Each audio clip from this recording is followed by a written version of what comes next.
หมาล่าทางบึงกาฬมาเปิดแล้วเด้อหมาล่าเจ้าดังที่มีมากกว่า55สาขาทั่วประเทศเข้ามาในร้านบรรยากาศกว้างขวางอีหลี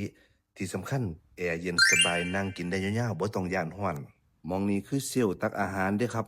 บอกเลยว่ามีของให้เลือกหลายร้านนี้เขาเป็นแบบสั่งกิโลเด้อขีดละ29 บาทกินส่ำใดก็จ่ายส่ำนั้นนี่คือกะละมังตักอาหารเด้อครับนี่คันตักอาหารได้เรียบร้อยแล้วก็เอามาสั่งอยู่หม้องนี้พนักงานเขาก็สิคิดเงินให้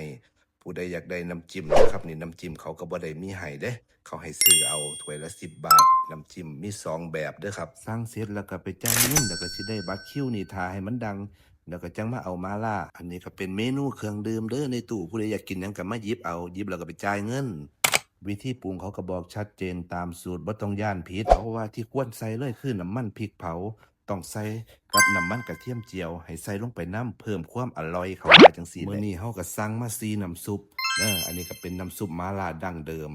ม้าล่านมสดแล้วก็ม้าล่าน้ำดำแล้วก็ซุปกระดูกหมูสำหรับน้ำซุปกระดูกหมูนี่เขาคิดเพิ่ม12 บาทเด้ปรุงเสร็จเรียบร้อยแล้วก็บอกเลยได้เวลากินแล้วสดคำแรกบอกเลยว่าน้ำซุปเขามีเอกลักษณ์ในตัวเองแซ่บเข้มข้นกินเพลินน้ำจิ้มก็อร่อยผู้ใดมาบึงกาฬอยากกินม้าล่าจัดโรดเดอร์พิกัดเขาอยู่ตรงข้ามโรงเรียนบึงกาฬ